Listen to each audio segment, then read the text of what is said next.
집안의 어떤 그 정원 같은데 불빛을 비추고자 할 때 이런 후레쉬 좀 강력해야 되겠죠. 이 정도는 힘들겠죠. 그럼 이거를 자동으로 5개짜리가 있어. 각도별로 이렇게 딱 이렇게 비춰가지고 하거나 여기다가 전파를 이렇게 빛을 비추는데 전파로 이렇게 어떤 쏴가지고 경보 기능을 전파 반응으로 경보 기능을 줄 수 있어요. 그러니까 뭐 카메라도 다를 수 있긴 한데 카메라도 제가 그 얘기했었죠. 카메라에다가 전파 군 같은 데는 좀 출력이 세서 전파 길이를 길고 이거는 일반 카메라 같은 게 이렇게 집안에 설치할 때도 건물에 경보 기능을 줘가지고 그것을 표시를 한다고 일반 경보기도 이렇게 전파로 경보 기능을 주는 거거든요.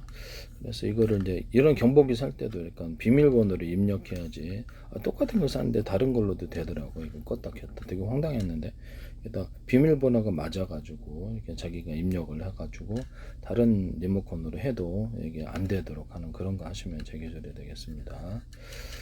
그래서 이거를 그래서 비밀번호를 설정하고 자기에게 경보기를 자기 거는 자기가 설정한 비밀번호에 의해서만 작동을 하도록 카메라 단 것이 있을 수도 있고요. 그렇게 하시면 제기술이 되겠습니다.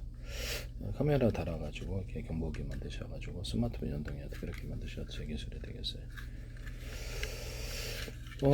소리를 안 내는 버전, 넣는 버전 이런 것도 중요하고요. 이런 카메라에도 소리 안 내는 버전과 내는 버전, 그래서 막 사이렌서를 울려도 되지만 안 내고 조용히 스마트폰으로 연동하는 그런 것도 있을 수 있습니다. 블랙박스에도 이 기능을 탑재할 수 있어요. 블랙박스 같은 데도 여기 인터넷망이나 자체 워키토키망으로 해서 이렇게 스마트폰에 연동을 해가지고 아파트 10층에 있어도 워키토키망이다 그렇게 자동으로 이렇게 나 차량 파손한 사람에 대해서 이렇게 딱 보고 마이크 스피커 구조에서 경고를 해주거나 그것을 자기게 일정한 몇초 분량 이렇게 몇십 초 분량을 찍어서 오면 그 신고를 하는 거예요. 112 나오는데 이렇게 하시면 제기술이 되겠습니다. 또는 클로즈업 기능을 이렇게 딱 해가지고 그 사람 얼굴을 좀 더 확대해가지고 범죄 장면을 딱 찍어가지고 보낸다. 이게 CCTV에도 그 기능을 둘 수 있겠나요? 그거 하시면 제기술에 대해서 클로즈 기능을 해가지고 그 사람의 얼굴만을 특정, 전체로 비치다가 얼굴만을 특정해서 가로 세로 높이로 좌표 숫자 방식으로 해서 딱 찍는다는 거죠. 하시면 제기술이 되겠습니다. 이런 것도 이제 각도별로 제가 자동으로 또는 수동으로 이렇게 조작을 할 수도 있고요. 자동으로 각도별로 5개나 몇 개가 하면서 딱딱 비추면서 좋은 것 같은데 전파까지 같이 쏴서 경보 기능도 줄 수 있고 하시면 제기술이 되겠습니다. 이런 CCTV도 대는 밑에 받침은 되게 하나고 하나짜리, 2개, 3개짜리, 10개짜리도 있을 수 있겠죠. 각도별로 이렇게 보는 3개짜리다 그러면 각도별로 이렇게 보는 카바를 해서 움직이는 그런 방법도 있을 수 있다. 그래서 신호는 하나의 손으로 통합하거나 한 개, 2개, 3개 이렇게 할 수도 있고 그렇게 열화상 카메라도 탑재를 할 수 있다 그랬죠. 드론 같은데 제가 이렇게 작전할 때 열화상 카메라 탑재하거나 그것도 군에서는 약간 전파의 출력을 높여서 탐지 반응까지도 줘서 가로세로나 좌표 수첩 어디 방향에서 탐지됐다는 경보 기능을 줄 수 있다고 야간 작전할 때도 좋고 군에는 좀 출력을 좀 세게 해서 전파로 탐지하는 이런 길에서 그렇게 하면 더 좋겠죠. 그렇게 만드시면 제기술입니다. 이렇게 이런 카메라, 열화상 카메라 같이 탑재해서 드론에 장착할 수 있다 그랬죠. 그렇게 하시면 제기술이 되겠어요. 그다음에 이런 디지털 전파를 쏴가지고 군 같은 데는 이런 작은 카메라 구조라도 디지털 전파를 쏴서 대략적인 형상이라도 가격을 맞추기 위해서 대략적인 형상으로서 열화상 카메라하고 보강을 하고 이런 카메라하고 보강을 할 수 있다. 밤에 이제 찍을 때 디지털 전파로 해가지고 좀 더 좀 출력이 세면 이거 그 카메라 인식으로 광학적으로 이제 한계가 있는 것을 디지털 전파 레이더처럼 쏘는 거죠. 이사 레이더라는 거죠. 쏴가지고 그거를 이렇게 표시할 수도 있는데 단가가 좀 세게 같거나 해요. 근데 단가 좀 약한 그 단가를 맞춰가지고 밤에라 이런 카메라나 열화상 카메라에다 전파로서 이렇게 화면을 표시를 해준다면 훨씬 더 이렇게 단가를 맞춘 버전이니까 좀 싸게 전파를 갖다가 촘촘히만 쏘면 되거든요. 그래서 그렇게 단가를 맞춰가지고 하면 이것도 레이더까지는 기능이 필요 없는 거잖아요. 그러면 그렇게 디지털 전파로 이렇게 표시를 할 수도 있겠다. 그러면 이게 열화상 카메라도 필요는 하겠지만 이런 카메라 하나로 밤낮으로 다 볼 수 있다는 거거든요. 그래서 그렇게 하시면 되게 CCTV나 이런 거 하시면 좋을 텐데, 일반 카메라에다가 광학 렌즈 방식과 디지털 전파 방식으로 화면을 표시하는 것을 두 개를 같이 해주는 거예요. 그렇게 일반 카메라, 이거는 CCTV만 일반 카메라도 그 기능을 가질 수 있습니다. 하시면 되겠어요. 이런 CCTV나 이런 모든 카메라고 이제 렌즈가 안에 여러 개가 있고, 렌즈 크기도 틀릴 수 있어 각도별로 안에서 움직일 수 있고요. 이렇게 안 하고 제가 각도별로 그 카메라 렌즈가 움직이면서 찍어주는 거. 현관문 비디오에도 카메라에 사각지대가 있더라. 그래서 내가 이거를 렌즈를 움직이는 방식을 말씀을 드렸죠. 렌즈를 움직여가지고 각도를 좀 이렇게 볼 수 있게 하시면 제 기술입니다. 이것도 있다라는 것을 말씀을 드립니다. 일단 그 현관문 디지털 키 같은 것에다가 이렇게 카메라를 달아서 안에 벌컥 택배용으로 딱 열었는데 딱 벌컥 범죄 이런 것을 방지하자는 거죠. 작은 디스플레이 장치를 달아가지고 화면에 표시하자. 그래서 별로 저장하는 것은 약간 더 돈이 덜고, 저장도 할 수 있어요. 들어온 사람 저장을 딱 그냥 그 표시만 해주는 것도 있을 수 있다. 현관문 디지털 키의 열쇠 방식. 내 회사 갔을 때 열쇠로 잠가가지고 번호를 알아도 못하도록 그렇게 하시면 제 기술이 되겠습니다. 또는 음성 명령, 자기 얼굴을 현관문 디지털 얼굴이 보안이 돼서 얼굴 또는 동작 방식, 그날에 이렇게 동작 방식을 이렇게 동작 방식을 이렇게 한다든지 이렇게 그것도 같이 겸한다는 거죠. 두 개를 얼굴 보안 동작 또는 열려라 참깨 교담의 비밀번호 이런 것도 현관문 디지털 회사 출입할 때 금고 열 때 또는 스마트폰이나 데스크탑 작동하거나 자동차 작동할 때 이 기술을 쓸 수 있습니다. 쓰시면 제 기술이 되겠어요. TV 작동이나 가전 작동, 냉장고래 이런 것도 가능하겠죠. 냉장고 같은 것도 제가 이렇게 키 방식으로 열고 닫고 해서 나만 열 수 있도록, 음식물 테러할까봐 불안해하는 사람 많아요. 그래서 그러면 그거 아이스박스도 그렇게 하거나 보온병, 텀블러 이렇게 보온병과 보온 도시락 이렇게 그릇 종류에도 열쇠 방식이나 또는 키 방식 뚜뚜뚜뚜 눌러가지고 하거나 음성 명령이나 얼굴 인식 이것도 좀 너무 심하다고 생각할 수는 있지만 카메라를 달면 자기만 열 수 있도록 금고 같은 것도 그렇게 할 수 있다 그랬죠. 뭐 지폐 기수기 방식으로 해갖고 10만 원, 5만 원 그렇게 딱 해서 딱 표시를 해줘요. 금액을 지폐 기수 방식으로. 그래서 문자로 나한테 통보할 수도 있고, 뭐 식당 같은 데 필요하지 않겠어요. 편의점이나. 그 다음에 그래서 얼굴 인식을 한다든지 이렇게 지문 인식도 좋지만 그냥 얼굴 인식, 얼굴 자체가 제일 나은 것 같아요. 그 사람만 열 수 있도록 금고를 지폐 기수기 방식 금고도 마찬가지다. 그래서 뭐 그 음성 명령 또는 이렇게 비밀번호 방식 뭐 다양하게 있을 수 있겠죠. 그냥 키 방식 이런 것도 있고 하시면 제 기술이 되겠습니다. 이런 CCTV에다가 이게 망원경 모드와 그렇지 않은 모드, 사람이 망원경 봤다 안 봤다는 것처럼 CCTV나 드론에다가 이걸 장착해서 뭐 저사양의 어떤 카메라라도 고사양의 카메라처럼 멀리 볼 수 있는 거예요. 쓰시면 제 기술이 되겠어요. 그 다음 캠코더 카메라가 있지 않습니까? 근데 그거가 45,000원, 99,000원 하던데, 그러면 거기다 적외선 모드를 좀 줘가지고 CCTV처럼 사용하시면 훨씬 좋을 텐데요. 뭐 미니로 만들 수도 있잖아요. 그죠? 네, 그렇게 하면 무게도 가볍고, 이 기술을 쓰시면 제 기술이 되겠습니다. 이것도 가로 세로 높이로 좌표 숫자 방식으로 모든 것을 입체냐 아니냐 이런 것 기술을 따른다는 것, 뭐 사람이다, 뭐 차량이다, 그런 입체냐 아니냐에 따라서 이렇게 사람과 차량 이런 것들을 구분을 하고요. 그래서 이게 번호 일련 번호 모아서 좌표 숫자 방 동선을 추적합니다. 군의 무기 같은 데는 이렇게 드론이 있다 그러면 이렇게 속도, 뭐 이렇게 방향 같은 거 계산해서 이렇게 움직일 거리를 계산해서 쏴버리죠. 이렇게 대공 무기 같은 거나 지상 무기도 그렇고 움직일 범위를 이렇게 계산해서 뭐 전투기나 이렇게 드론 잡는데 또 일반 저격 소총도 되고 이런 방식을 사용하시면 안 되겠다. 자동 전투를 할 때 이렇게 어떤 특정 사람이나 차량을 자동으로 일련 번호를 매겨서 추적을 하면서 특정 사람, 공복 입은 사람, 지휘관 또는 특정 차량 또는 고정 목표물을 정해놓으면 지가 돌아다니면서 이렇게 자동 전투를 합니다.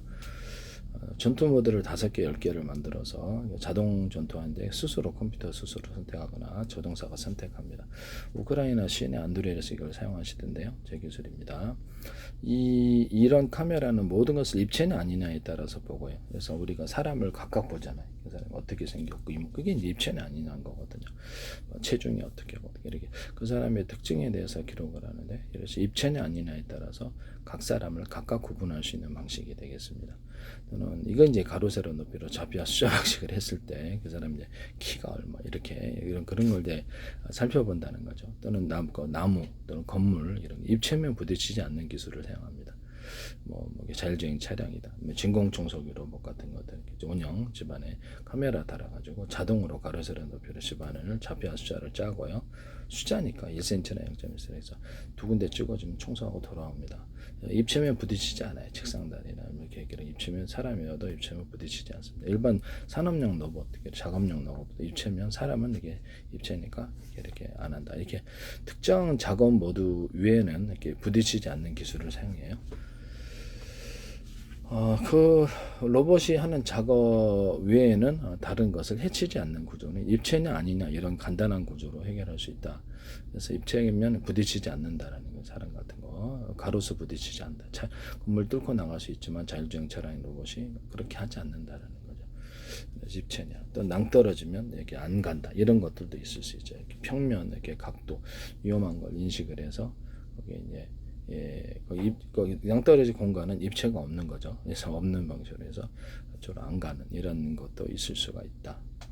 그다음에 어떤 진공청소 원형 진공청소기를 어떤 뭐죠? 지금 원형 진공청소기를 어른 장난감처럼 이렇게 어떤 RC카 움직이듯이 움직이면 되게 전 세계적인 대박이 날 건데요. 이거 하시면 제 기술이 되겠습니다. 네네. 그리고 제가 이렇게 열탕 소독을 하듯이 드라이기로 저도 이렇게 어떤 피부병을 살균하니까 되더라라고 말씀드려요. 젖병 소독할 때도 쓰고 신발 소독할 때도 쓰거든요. 옷 소독을 쓰는데 이거를 이제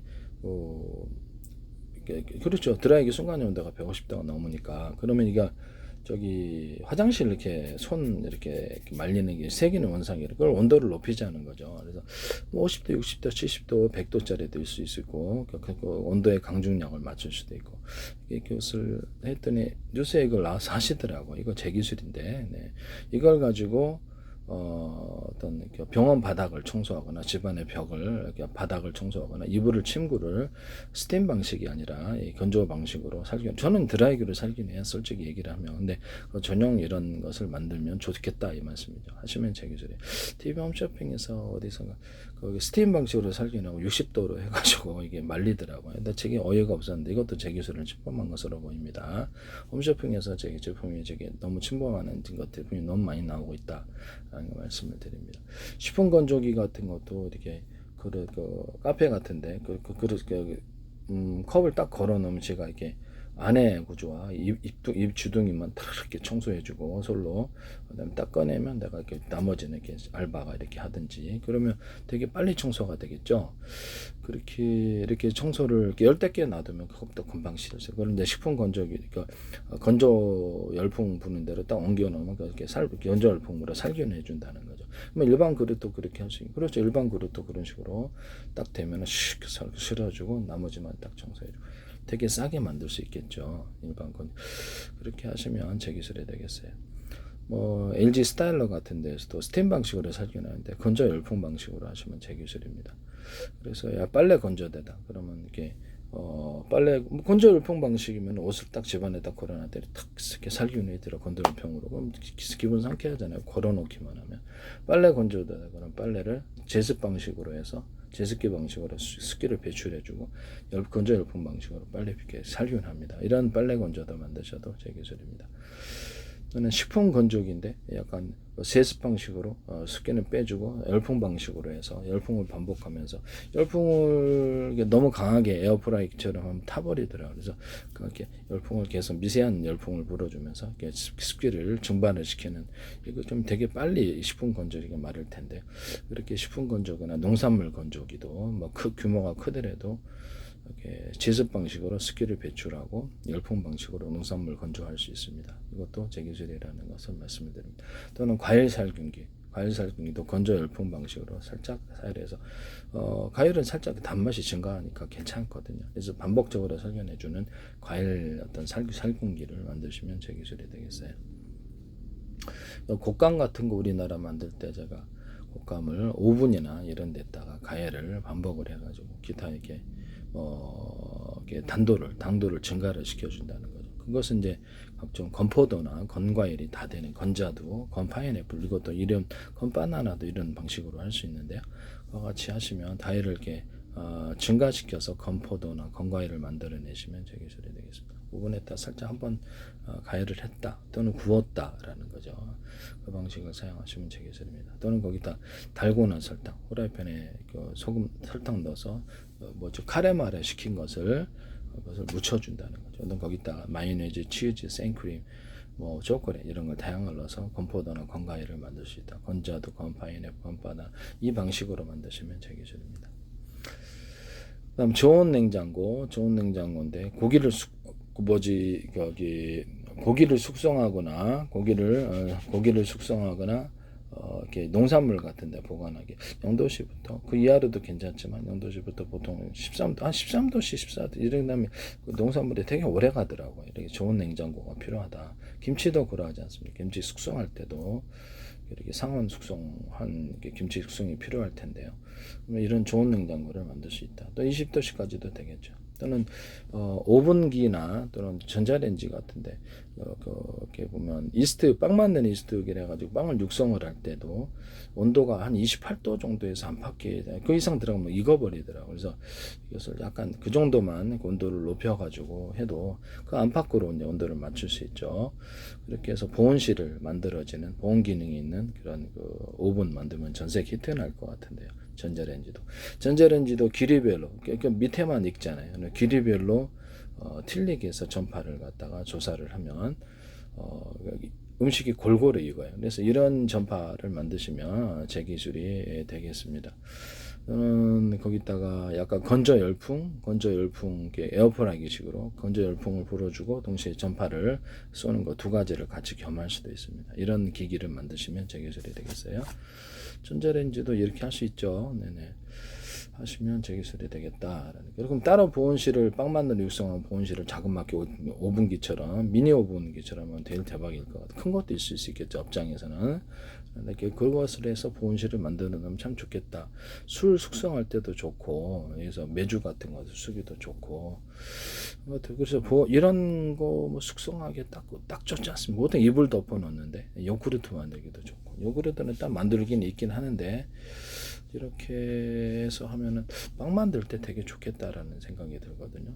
하시면 제 기술이 되겠습니다. 그 다음에 이거를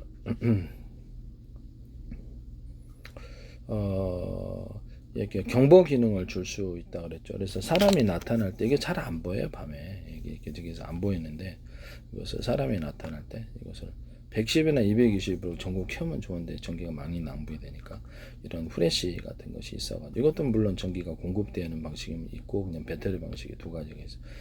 딱 사람 나타날 때마다 반짝하면서 이것을 비춰주는 거예요. 비춰주고 감지 기능이 있어야 되겠죠. 전파로. 그러면 그때만 딱 촬영을 하면 또 하나는 화면을 얻을 수가 있어요. 이런 거 쓰시면 제 기술이 되겠습니다. 네네. 이것도 제 기술이 된다. 그다음에 망원경하고 카메라 구조하고 망원 카메라다. 그다음에 거기다 현미경 구조를 같이 둬가지고 가로 세로 높이로 좌표 수화 방식으로 이렇게 딱 부분을 이좀 잘 모르겠다 그러면 확대해가지고 디스플레이 표시하면 되죠. 군에서도 필요하고 약간 좀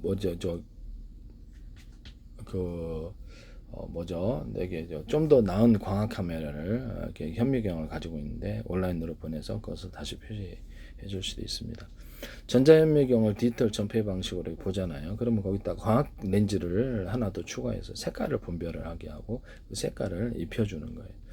그래서 원래 나무 색깔이다, 동물 색깔이다, 무슨 색깔은 다 원래 이렇게 정해져 있는데 비슷하게. 그러면 그렇게 해서 미리 정해진 색깔을 입혀주거나 또는 가공으로 입혀주는 이런 방식을 사용할 수 있습니다.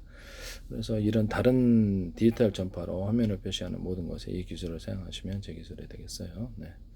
모든 현미경이나 망원경, 카메라, 디스플레이 장치는 가로 세로 높이로 좌표와 숫자 방식으로 하는데요. 이 입체냐 아니냐 이 기술을 사용합니다. 입체냐 아니냐 이 기술을 사용하는데 카메라, 소니나 삼성 어떤 엔비디아, 이게 마이크로소프트도 해서는 안 되겠습니다. 저는 그림을 그릴 때 약간 입체냐 아니냐를 표시할 때 다크 계열과 이렇게 빨간색이다. 다크, 또는 라이트 계열, 여기를 번갈아가면 입체가 되거든요.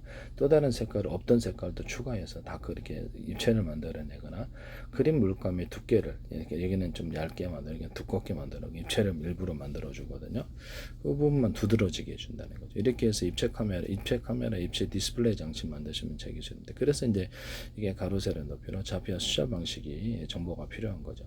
왜냐면 평면 만들어 봤을 때는 입체가 안 되는 거예요. 가로 세로는 좌표와 숫자 방식으로 모든 화면은 안에 픽셀이 있지 않습니까? 화소수가. 그러면 하나하나가 색깔 정보예요. 이 픽셀에는 무슨 색깔이 들었고 무슨 색깔이 들었고 좌표와 숫자 방식으로.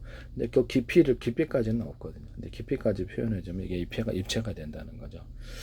이 방식을 엔비디아든 마이크로소프트든 소니든 삼성, 이렇게 애플이든 어떤 데서도 하셔서는 안 된다. 그러면 이렇게 현재 있는 카메라 같은 이렇게 스마트폰, 디스플레이 장치, 모니터, 이게 TV 이런 데 같은 데서는 그렇죠. 가로 세로도 좌표 숫자 방식으로 색깔 정보를 입체냐 아니냐를 따라서 해줄 수 있고요.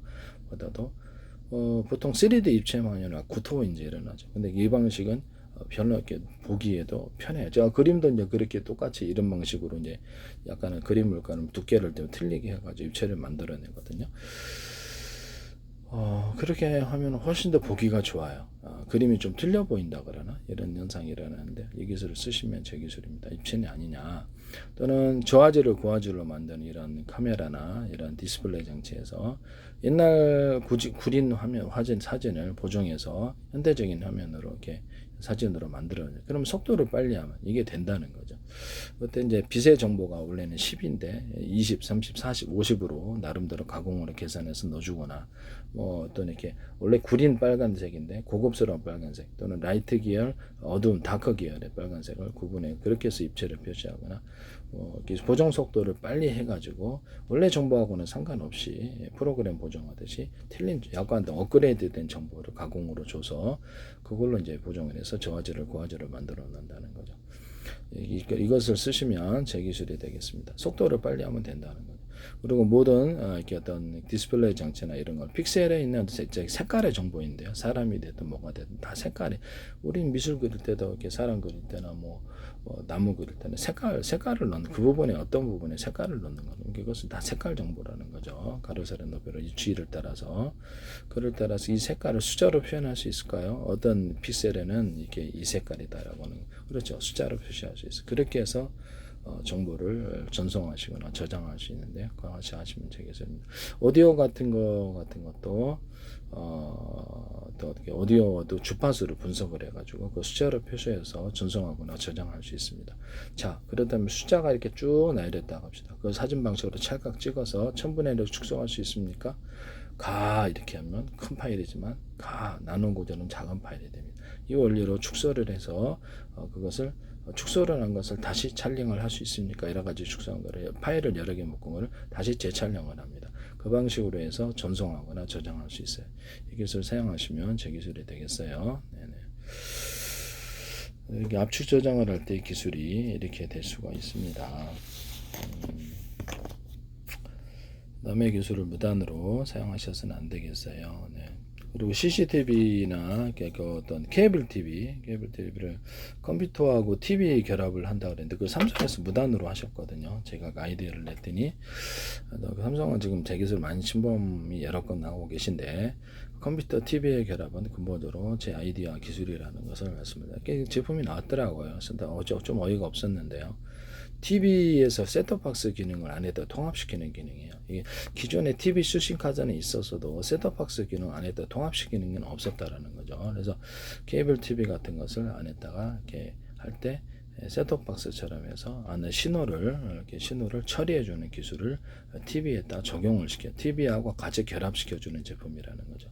거기다 컴퓨터 같은 속도를 구현하자면 컴퓨터하고 TV의 결합, 셋톱박스의 결합이나 이런 상품 만드시면 제 기술이에요.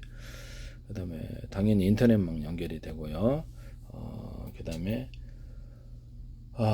케이블 TV 현재 있는 동영상을 이렇게 그 뭐죠?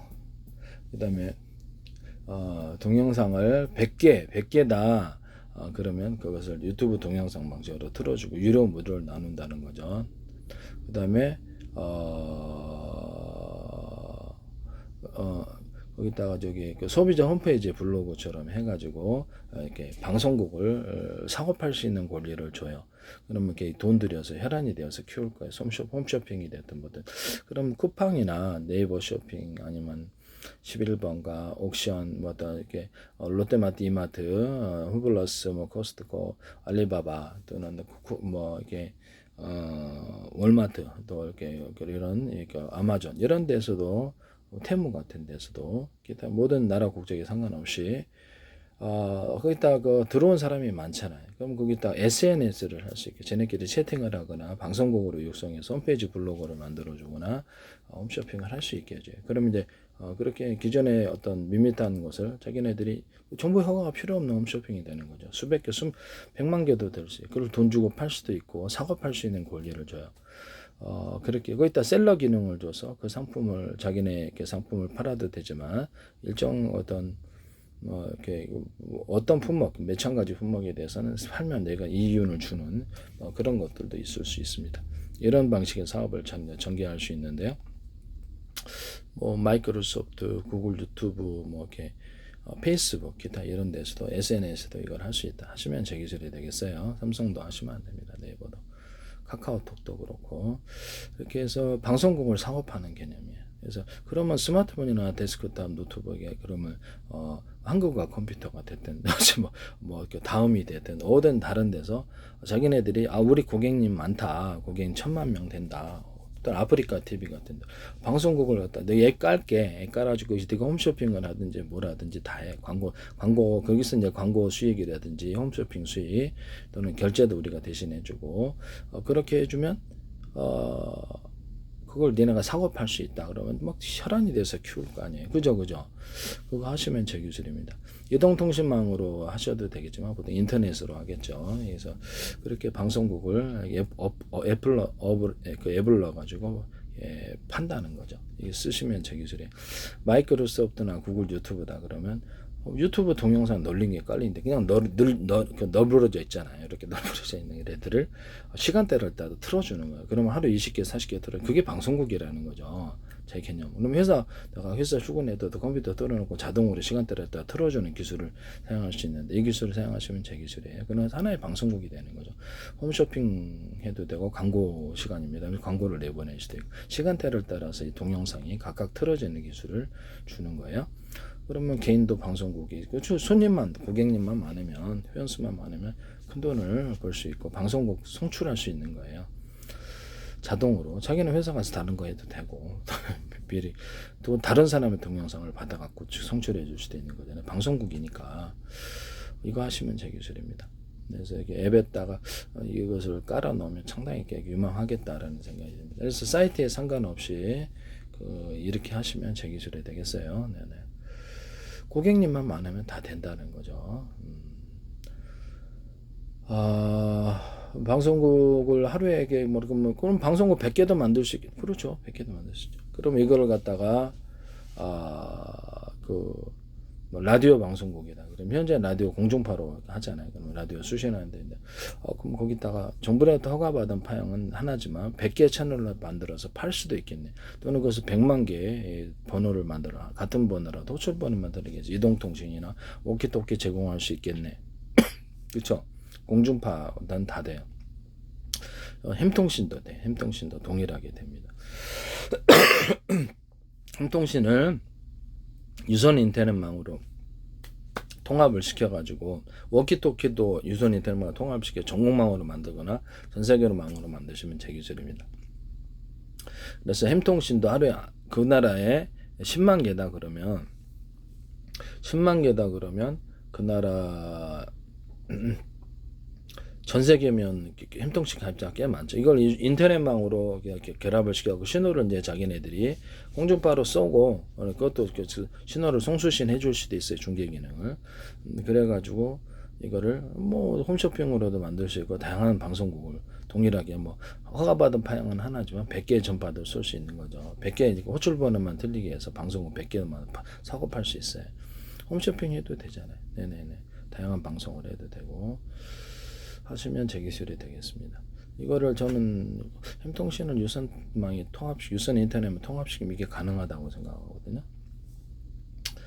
그 다음에 모든 스마트폰이나 워키토키, 스마트폰에 워키토키 장치를 줘서 자체 전파로 어떤 이렇게 송수신 스마트폰 워키토키끼리 송수신하게 하시면 제 기술입니다. 또는 데스크탑에다 직접 전화를 걸 수도 있고, 그래서 이렇게 하시면 워키토키 기능을 스마트폰에 주시면 제 기술이다.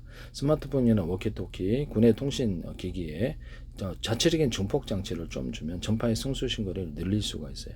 또는 다른 사람의 신호를 좀 더 비싼 거는 소프트웨어적인 어떤 기술, 그 프로그램이 들어가서 다른 신호를 처리해서 중계해서 내보내 줄 수도 있습니다. 군이 하나 같은 데서도 이 기술 쓰시면 안 되겠어요. 스마트폰이나 워키토키 어떤 통신 장비에서 단거리 전파, 중거리 전파, 장거리 전파라는 개념을 쓰시면 제 기술입니다. 보통은 라디오 전파가 이제 그렇게 쓰시는데 단거리 전파만 필요한 곳에 뭐 불필요하게 장거리 전파 쓸 필요 있냐라는 겁니다. 이 개념을 쓰시면 제 기술이 되겠죠. 드론 조정할 때도 좋고 되게 이게 짱 좋죠. 이 기술도 제 기술이 되겠어요. 그리고 데스크탑, 노트북 또는 뭐 어떤 스마트폰, 워키토키 또는 와이파이 또는 어떤 위성통신에서도 서로 다른 파형의 전파를 송수신한다. 라디오 전파는 수신만 하죠. 송수신한다. 또는 몇 개나 여러 개를 동시에 송수신한다. 이 기술을 쓰시면 제 기술입니다. 또는 같은 전파를 호출 번호만 들리게 해서 데스크탑 안에 100개도 넣을 수 있다. 100개 스마트폰이 안에 들어갈 수 있다. 유성통신에는 10,000개 들어갈 수 있다. 스마트폰 안에 스마트폰이 20개 들어갈 수도 있고, 워키토키 안에 워키토키가 20개 들어가. 또는 와이파이 안에 스마트폰이 10개도 들어갈 수 있어요. 와이파이 안에 워키토키 장치를 둬서 무선 송수신 장치를 두거나 유선 인터넷만 기반으로 해서 유선 송수신 장치를 만들어서 그걸 가지고 이동통신을 제공할 수 있다 그랬죠. 워키토키도 망으로 흡수해서 전국망으로 만들거나 전 세계로 만들 수 있다 그랬습니다.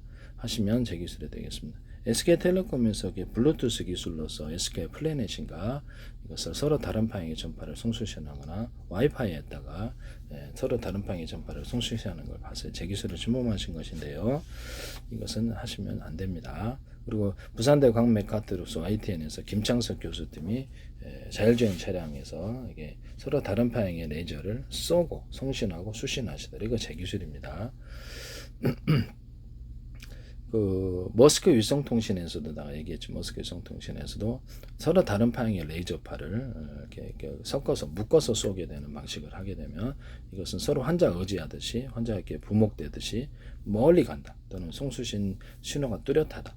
이 기술 지상에도 쓸 수 있다 그래서 이 기술 쓰시면 제 기술이 되겠습니다. 이거를 쓰셨다라는 거죠. 그래서 서로 다른 방향의 전파를 뭐 2개나 3개나 과거 이동통신에서 같은 전파를 묶어서 쏜 적은 있어요. 그러나 서로 다른 방향의 전파를 묶어서 쏘는 방식은 없었다. 이 기술은 멀리 간다는 거죠. 이 기술을 쓰시면 되겠습니다. 드론 조정할 때도 좋아요. 그래서 A사례대 같은 데서도 서로 다른 방향의 전파를 가지고 섞어서 레이더 소자를 여러 개를 묶어서 팀별로 쏘고요. 그래 따라서 그럼 이것이 강한 융합열을 일으켜서 상대방 레이더에 맞으면 기판을 먹통시켜 버립니다. 지상 무기로 썼을 때도 되는데요. 제가 서로 다른 방향의 마이크로웨이브 전파나 서로 다른 방향의 적외선 전파를 회전 방식으로 해서 물에다 조사를 해주면 물의 깊이를 따라서 상중하로 이렇게 만들어주면 그에 따라서 전기 분해법, 열 분해법이 일어난다 그러죠. 약간의 회오리 현상이 일어나면서 그래서 수소산소의 추출이 잘 된다.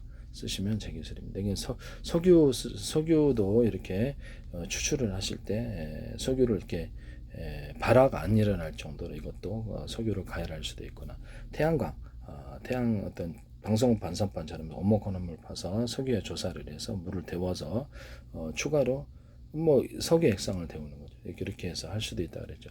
석유할 때 보통 수소를 넣는데 수소를 상중하로 넣는 기술을 사용하고요. 그래서 어떤 코카콜라다, 뭐 이렇게 맥주 회사다 그러면 탄산 같은 것도 상중하로 넣어서 보다 많이 함유가 돼요. 그래서 여러 군데 넣어준 표면적을 넓혀서 거기다가 수소만 넣는 게 아니라 산소, 탄소, 이산화탄소를 같이 넣어서 발화를 억제하는 기술도 쓰는데 다른 데도 이 기술을 쓸 수 있습니다. 석유를 이렇게 정제하실 때 이 기술을 사용하시면 제 기술이 되겠습니다. 그 다음에 서로 다른 파형의 마이크로웨이브 전파나 서로 다른 사양의 적외선 전파를 비행체나 또는 지상 차량 또는 들고 다니면서 저기서 공격을 할 수가 있는데요. 특정 지역에 있는 사람들을 가로 세로 높이로 좌표와 숫자 방식으로 해당되는 전파가 모든 위성통신이라든지 모든 통신구조 A사에 대해서도 전파를 쏘고 송수신할 때 좌표와 숫자 방식을 해요. 이 기술 쓰시면 제 기술이 되겠어요. 그래서 이거를 조사를 해서 태운다는 거죠. 거기다 가령 서로 다른 파형의 마이크로 전파나 다른 파형의 적외선 전파, 다른 파형 음파를 섞어서 쏘면 여러 가지 다른 파형을 섞어서 쏘면 강하게 이렇게 전파가 융합하는 현상이 일어나는데요. 그래서 눈 같은 데나 피부 같은 데나 태워버리면 뇌를 순간적으로 익혀갖고 그 사람을 태워갖고 살상을 시키는 무기로 됩니다. 그리고 마이크로웨이브 전파는 이런 건 금속을 탐지하는 데 유리하고 적외선 전파는 사람을 탐지하는 데 유리한데 둘을 다 같이 탐지 구조로 가져갈 수도 있어요. 쓰시면 제 기술이 되겠습니다. 그 다음에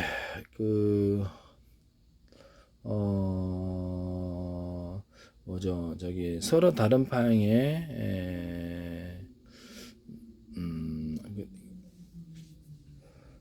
그 다음에 전 세계 유선 인터넷망 기반으로 해가지고 유선 전화, 무선 전화, 스마트폰이 됐든 마이크로소프트 또는 페이스북이 제공한 인터넷 전화가 됐든 모든 유선 전화든 모든 전화를 하나로 통합시키는 아닌데요. 제가 마이크로소프트에게 이게 기존에 공짜로 인터넷 전화로 회원 대상으로 주니까 이거를 스마트폰과 연동을 하고 유선 전화 연동하고 큰 사업이 된다. 그랬더니 그걸 하시더라고요. 무단으로 하시더라고요. 또는 이렇게 전 세계 데스크탑에 깔려 있는 이렇게 플랫폼에 쇼핑몰이라든지 또 거점 택배 500m, 100m마다 해서 택배를 다른 회사 것도 택배해주고 슈퍼마켓 배달도 해주고 퀵서비스 해주고 이런 것을 사업을 이게 슈퍼마켓도 만들어 놓을 수 있고 다양한 사업 옷 세탁 빼도 꽃배다 이삿짐 서비스 다양한 앱을 설치해서 돈을 벌 수 있다 그랬는데요. 그것도 그냥 무단으로 하셨어요. 이걸 꼭 기억하십시오. 오픈 AI, 소라, 그다음에 이런 기술, 그다음에 이런 것에서도 저화질을 고화질로 가미하는 기술에서도 제 기술을 침범하실 수 있다. 오픈 AI 소라는 제 기술을 갖다 쓰셨어요. 이런 부분을 말씀을 드립니다. 그 다음에 전 세계 전화망을 하나로 묶어서 고유번호를 줘요. 그래서 내가 해외 나갈 때도 로밍 서비스 없이 고유번호만 있으면 그 나라의 인터넷망을 이용해서 통신할 수 있는 거예요. 되게 아이디어 좋죠. 이 기술을 쓰시면 제 기술이 되겠습니다. 남의 기술을 무단으로 사용하지 맙시다. 그리고 유튜브나 케이블 TV 이런 데도 유튜브 동영상 방식으로 화면을 표시합니다. 50개든 100개든 컴퓨터에 통합을 시킨다는 거죠. 이 기술을 사용하시면 제 기술이 되겠어요. 오산시 통합센터나 서울시나 121이나 우리나라 지자체에서 무단으로 사용하셔서는 안 된다는 것을 다시 한번 말씀을 드립니다. 외국에 팔았을 때 지자체 배상, 공무원 퇴직 후 구상권 청구 들어갑니다. 저는 절대 직접 소송 안 해요. 팔았을 때 그때 문제가 된다. 이것을 중국에서도 어떤 주민등록번호가 특정해서 하던데 이 CCTV나 모든 카메라 구조는 가로 세로 높이로 좌표와 숫자 방식 입체냐 아니냐의 기술을 사용한다는 거. 사람에 대해서 각각 분별하는 걸 각각 대응할 수 있어요. 이게 앞으로 미래 기술이 됩니다. 간단한 기술로 센서를 통해서 보지 않아요. 그냥 카메라로 단식을 해버리죠. 거리도 인식합니다. 차량 거리 같은 것도 카메라로 이렇게 끊임없는 시뮬레이션 모델을 통해서 연습 훈련을 통해서 거리를 식별하는 훈련을 합니다. 그걸 데이터를 넣어주는 거예요. 네. 그렇게 해서 일반 카메라로 그냥 이렇게 거리를 인식을 한다는 거죠. 자동차다 그러면 이만한 했을 때 이만한 크기다, 이만한 이런 식으로 그걸 프로그램에 넣어준다는 거죠. 그래서 거리를 인식하는 기능을 씁니다. 전파로 쏘지 않고, 네네, 되게 간편하죠. 네, 그거를 이제 그래서 학습시켜가지고 이따 정확하게 프로그램 숫자로 넣어준다는 거죠. 이해가시죠? 그거 하시면 되겠어요. 움직이는 거 갖고 움직이지 않는 것. 각각 대응 방식을 할 수 있어요. 물류센터, 편의점마트에서 물건을 각각 분별하고 가격도 계산해주고 카드 얼마니까 통보해 줄 수도 있습니다. 사람이 하듯이 그것이 이제 인공지능은 아닌데 이런 간단한 프로그램으로 모든 사물을 분별하고 각각 대응하는 기술을 쓸 수 있다. 라는 거죠. 얘기하시면 제 기술이 되겠습니다. 뭐 인공지능에도 할 수 있는데 어떤 문제 해결을 인공지능 같은 휴머노이드 로봇이나 이런 전투 로봇, 전투 비행기 같은 거, 뭐 전투 차량 같은 거, 어떤 전투 모드를 5가지, 10가지 만들어놨다. 그럼 최적의 전투 모드를 또 하나가 이렇게 여러 가지를 섞어했더니 나타나더라고. 그거를 다시 1순위로 올려놔요. 그래서 여러 가지를 섞어 써서 이 방법이 아니면 저 방법이랑 저 방법 이렇게 섞어 써서 전투를 그 모델을 따라서 자동 전투라는 기술을 사용합니다. 문제 해결을 할 때 어떤 문제를 해결할 때 이 방법을 했더니 좋더라. 그럼 1번, 2번, 3번에서 그 순위를 매겨놓고 다음에 의사결정을 자동으로 해주니까 속도가 빠르죠, 대응이. 그러면 그것을 좀 더 최적의 그 해결 방법이 나타나면 다시 그게 1순위 들어가는 거예요. 그래서 그 문제 해결을 우리가 사람이 자전거 탈 때도 처음에는 익숙하지 않지만 무의식 자동 프로그램으로 들어가게 되면은 그래서 자동으로 이렇게 하듯이 의사결정을 빨리 속도를 빨리 해준다는 거죠. 하시면 제 기술이에요. 이것도 이제 쓰시니까 그렇게 하시면 제 기술이에요.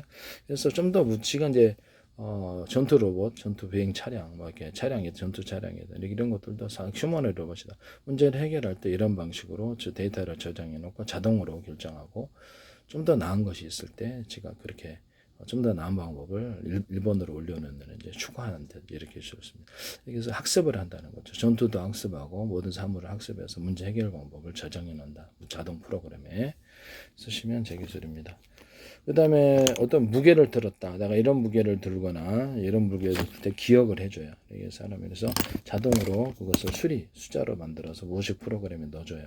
그러면 그때는 속도가 자동으로 이렇게 전기를 이 정도 줘야 되고 힘을 이 정도 파워를 이렇게 주셔야 되고 이런 기술이 들어간다는 거죠. 근데 방산 차량에도 방산 쪽에도 다 들어가고 휴머노이드 로봇과 모든 데서도 다 들어갑니다. 이 기술 산업 로봇의 동작에도 들어가겠죠. 이 기술 쓰시면 제 기술이 되겠어요. 남의 기술을 무단으로 사용하지 맙시다. 네네.